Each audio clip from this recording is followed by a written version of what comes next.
हाय दोस्तों, मैं श्रवण आप सभी का स्वागत करता हूं अपने YouTube चैनल परीक्षा रात्रि पर। जैसा कि हम सभी भारतीय संविधान के विकास पर बात कर रहे हैं, आज हम सब 1909 और 1919 के भारत परिषद अधिनियम पर बात करेंगे। तो शुरू करते हैं, आप सभी बने रहिए।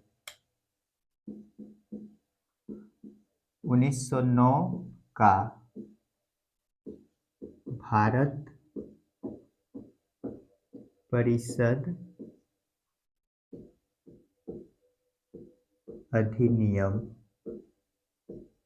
इसे मार्ले मिल्टो सुधार भी कहते हैं।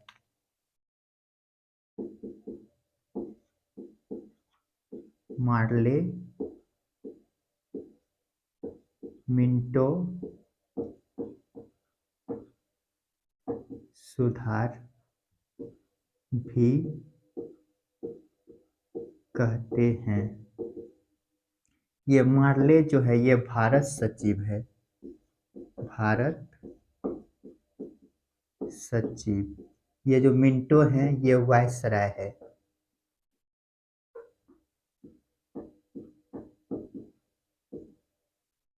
ये जो अधिनियम है इसे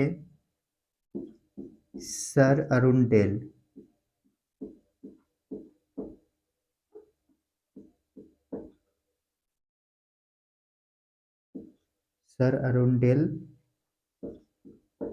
समिति के सिफारिश पर फरवरी 1909 में पारित किया गया।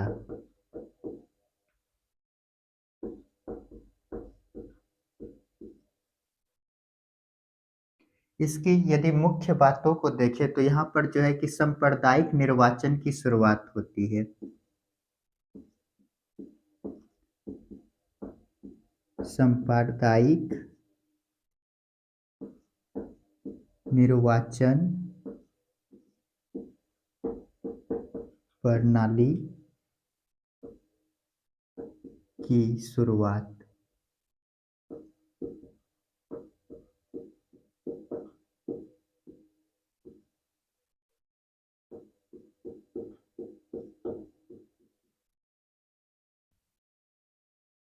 इसी के तहत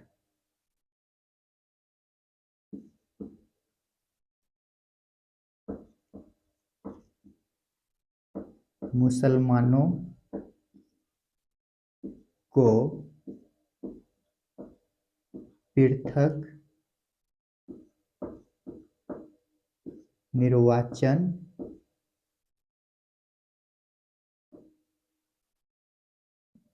सांप्रदायिक निर्वाचन प्रणाली की शुरुआत हुई। मुसलमानों को पृथक निर्वाचन का अधिकार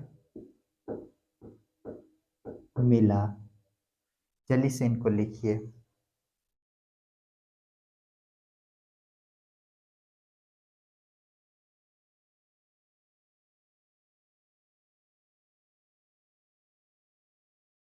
इसी में जो है कि वायसराय के कार्यकारी में वायसराय के कार्यकारी परिषद में भारतीय सदस्य को चुना गया। कितने भारतीय सदस्य को चुना जाता है? तो 2 भारतीय सदस्य थे। एक होता है केसी गुप्ता के केसी गुप्ता,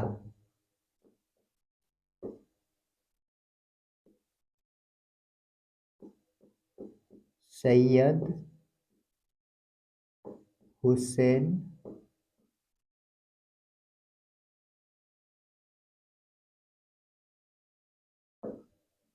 विलगामी। तो यदि 1909 के भारत परिषद अधिनियम के यदि मुख्य बातों को देखें तो इसे पहले तो मार्ले मिल्टो सुधार कहा जाता है। क्यों कहा जाता है? तो इस समय वायसराय जो हैं, भारत सचिव जो है ये है मार्ले, और मिंटो वायसराय हैं। इन्हीं दोनों के नाम पर इसे मार्ले मिल्टो सुधार कहा जाता है। इसे जो है कि सर अरुंडेल समिति के सिफारिश पर फरवरी 1909 में पारित किया गया। किसे? 1909 का भारत परिषद अधिनियम को। इसमें क्या किया गया? तो इसमें कहा गया सांप्रदायिक निर्वाचन प्रणाली की शुरुआत होती है। तो सांप्रदायिक निर्वाचन प्रणाली की शुरुआत कब से होता है? तो 1909 के भारत परिषद अधिनियम से। इसी के तहत मुसलमानों को पृथक निर्वाचन का अधिकार दिया गया। वायसराय के कार्यकारी परिषद में भारतीय सदस्य को पहली बार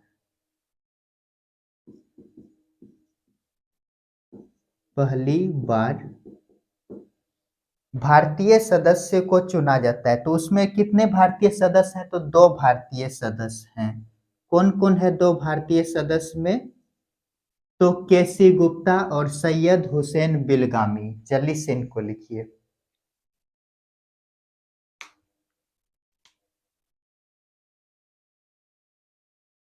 बिलग्रामी।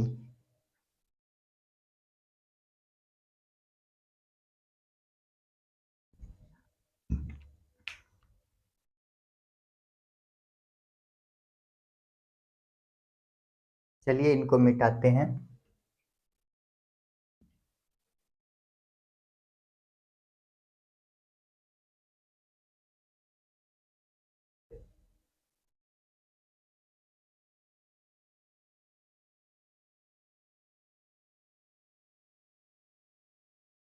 अब 1919 का भारत परिषद अधिनियम, इसको, ये जो भारत परिषद अधिनियम है 1919 का, इसको बोला जाता है मॉन्टेग्यू चेम्सफोर्ड सुधार।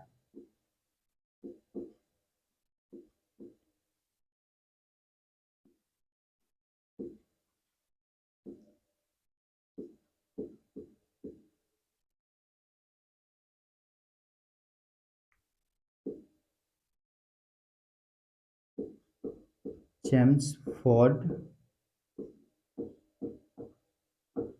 सुधार भी कहा जाता है। ये मॉन्टेग्यू कौन है? तो भारत सचिव, भारत सचिव। और चेम्सफोर्ड कौन है? तो वायसराय।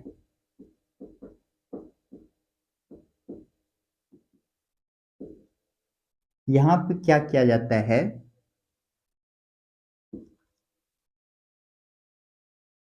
पहले लिखिए, इनको मिटाते हैं।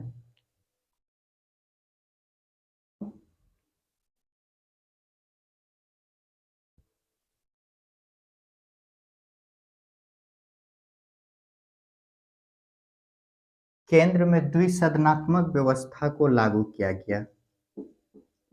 केंद्र में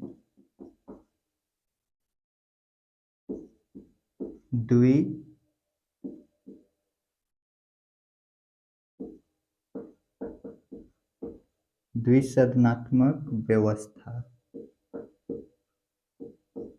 यहाँ पर क्या है? 2 सदन है। तो 2 सदन कौन है? उच्च सदन और निम्न सदन। उच्च सदन, निम्न सदन। उच्च सदन को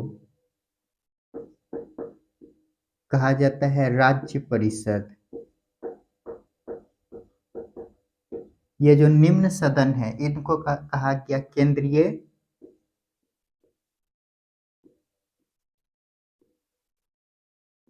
विधान परिषद।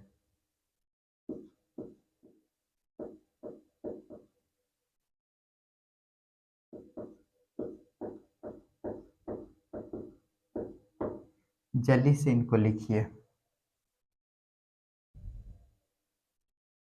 ये जो दोनों सदन है, दोनों का शक्ति क्या है? बराबर है।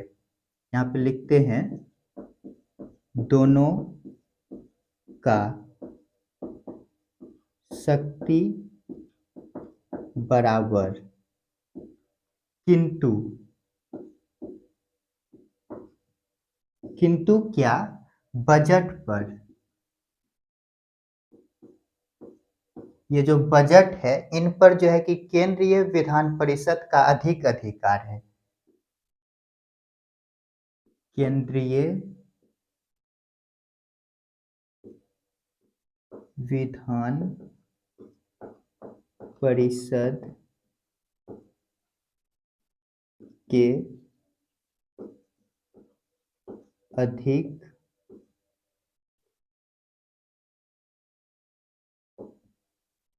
शक्ति है।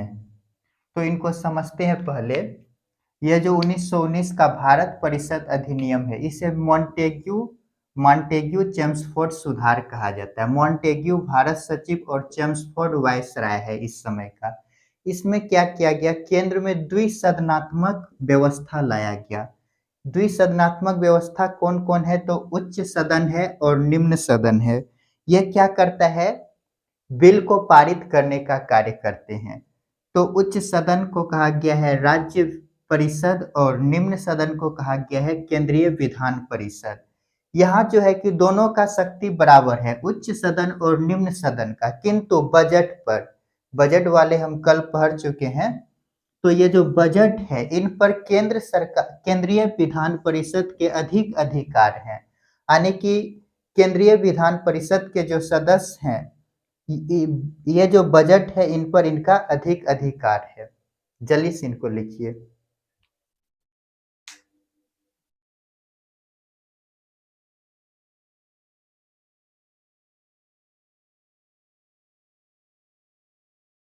चलिए इनको मिटाते हैं। बजट पर अधिकार, अधिक का मतलब हो गया क्या? उन्हें वोट देने का अधिकार नहीं है, किंतु वोट देने का अधिकार छोड़कर इन पर जो है कि ये बहस कर सकते हैं, प्रश्न पूछ सकते हैं।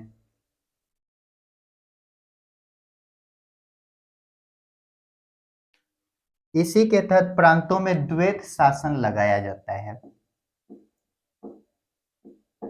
प्रांतों में द्वैत शासन लगाया गया।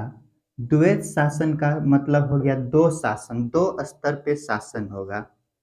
कैसे होगा? आरक्षित विषय,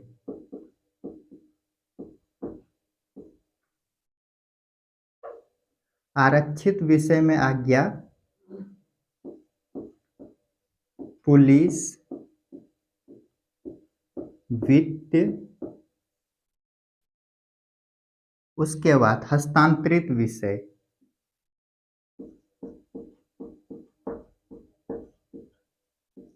हस्तांतरित विषय में हो गया शिक्षा,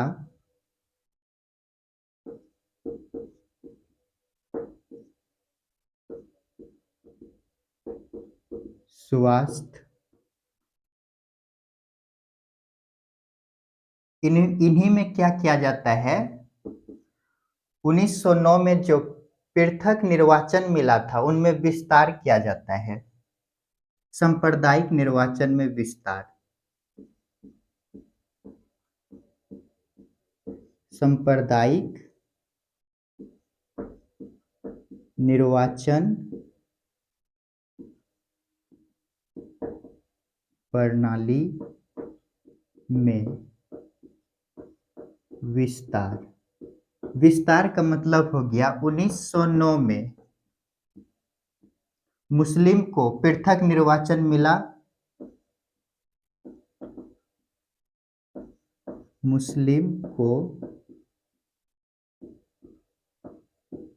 पृथक निर्वाचन मिला। 1919 में सिख ईसाई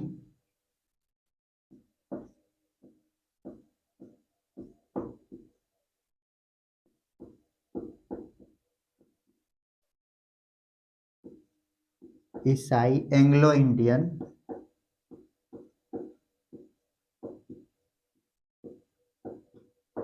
इंडियन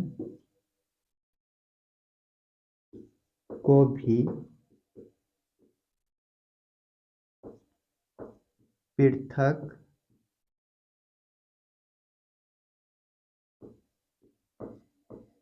निर्वाचन मिला।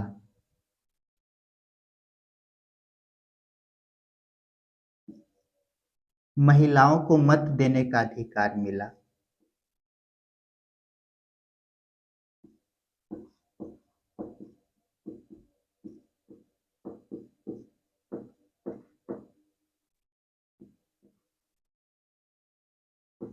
मताधिकार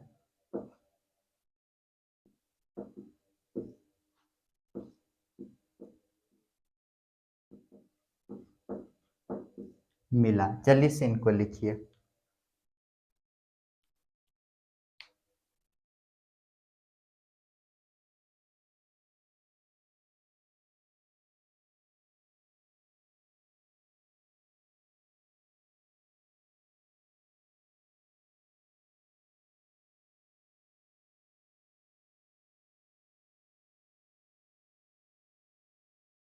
देखिए, प्रांतों में जो है कि द्वैत शासन प्रारंभ किया गया। आरक्षित विषय और हस्तांतरित विषय। ये जो आरक्षित विषय है, पुलिस, वित्त और न्याय, ये उत्तरदायी नहीं है। उत्तरदायी नहीं। ये जो शिक्षा, स्वास्थ्य और स्थानीय स्थानीय प्रशासन,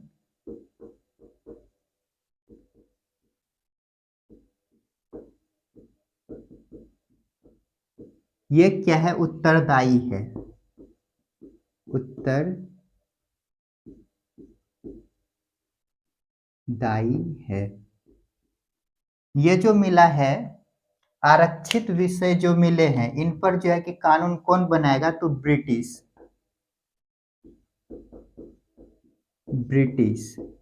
ये जो हस्तांतरित विषय है, इस पर कानून कौन बनाएंगे? तो भारतीय। अब समझिए मामला क्या है। तो प्रांतों में द्वैत शासन को लगाया गया। आरक्षित विषय किसके पास है? ब्रिटिश के पास। इसमें क्या है? पुलिस, वित्त और न्याय। ये जो है कि विधायक व्यवस्थापिका के प्रति उत्तरदायी नहीं है।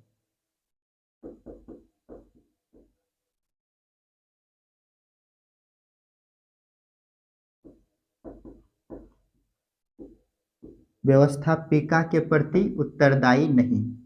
ये जो है व्यवस्थापिका के प्रति उत्तरदायी है।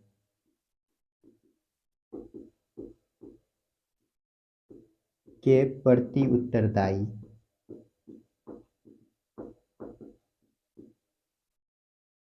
तो पुलिस, वित्त और न्याय, ये क्या है? आरक्षित। ये ब्रिटिश को प्राप्त है। ये क्या है? उत्तरदायी नहीं है। अर्थात ये जो है कि पुलिस, वित्त और न्याय जो है, ये उत्तरदायी नहीं है। इनके ये जो है कि ब्रिटिश जो है, इसका कोई इन पे उत्तरदायी नहीं है कि इनको ये लागू ही करे। लेकिन हस्तांतरित विषय जो है, शिक्षा, स्वास्थ्य, स्थानीय प्रशासन, ये उत्तरदायी है। ये भारतीयों को अधिकार है कि ये शिक्षा, स्वास्थ्य और स्थानीय प्रशासन की व्यवस्था करे। लेकिन ब्रिटिश जो है, भारतीयों को इन सभी को अच्छे तरह से लागू करने के लिए वित्त का व्यवस्था नहीं किया भारतीयों के लिए। तो भारतीय यहाँ पर जो है कि कैसे इन सभी को बेहतर करते, ये जब हम इतिहास पढ़ेंगे तो वहां पर बेहतर जानने का प्रयास करेंगे। तो लेकिन ये जो है कि भारतीयों को प्राप्त नहीं हुआ। भारतीयों के प्रति क्या है? उत्तरदायी है ये सभी।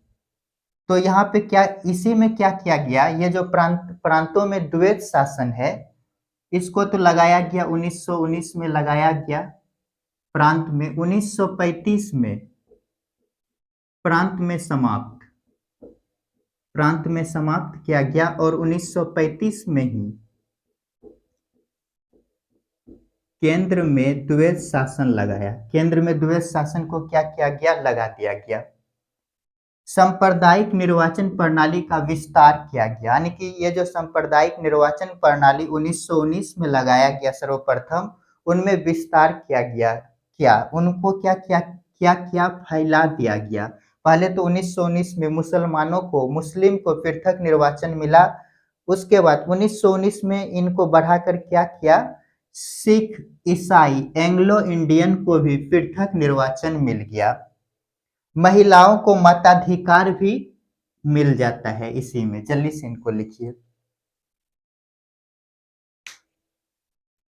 तो आज हम 1919 और 1909 के भारत परिषद अधिनियम पर बात किए। कल जो है कि 1935 के भारत शासन अधिनियम पर वीडियो आएगा, तो आप सभी बने रहिए और देखते रहिए। लाइक, शेयर और सब्सक्राइब कीजिए। वीडियो देखने के लिए धन्यवाद।